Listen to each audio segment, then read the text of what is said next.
Hii ni Fullshangwe TV, habari zaidi. Mafunzo haya yamejumuisha watu wote, yamejumuisha ambao ni waajiri, employers au clients, lakini pia yamejumuisha wakandarasi na yamejumuisha watu ambao wana makampuni au watu ambao ni washauri elekezi, consultants. Kwa hiyo tunawafundisha wote kwa umoja wao, kwa sababu katika swala la ongezeko la kazi, madai na utatuzi wa migogoro, watu wote hawa wanahusika. Kwa hiyo kila mmoja anapaswa kujua jukumu lake katika kupunguza. Kupitia mafunzo haya, washiriki wa mafunzo, iwapo watafuata yale mambo tuliyoyajadili kuhusu namna bora ya kupunguza mabadiliko katika shughuli zetu za ujenzi, tunategemea tutakuwa na mabadiliko machache. Iwapo kutatokea madai, basi hayo madai yatakuja kwa namna ambayo ni sahihi, yatashughulikiwa na kupatiwa ufumbuzi. Lakini iwapo yatashindwa kushughulikia, yakabadilika kuwa migogoro, basi njia sahihi zilizoainishwa kwenye mikataba yetu zitatumika kutatua migogoro hiyo.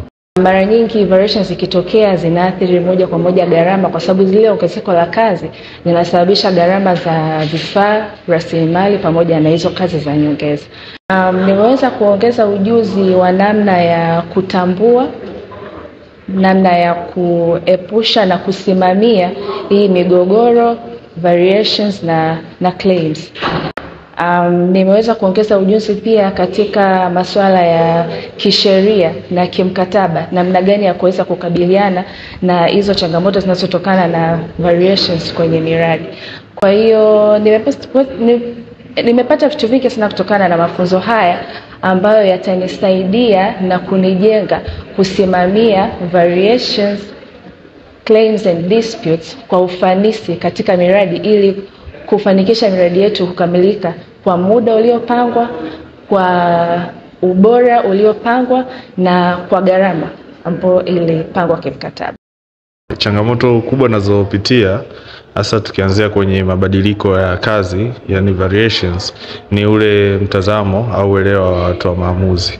Watu wa maamuzi wengi wanafikiri kwamba variations ni hazitaki kuwa kwenye mkataba, lakini kwenye mafunzo haya tumepata kujifunza kwamba variations zipo kwenye mkataba kwa sababu ya complexity ya miradi ya ujenzi.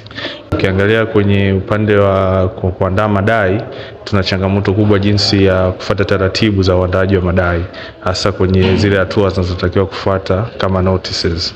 Hii ni Fullshangwe TV, habari zaidi.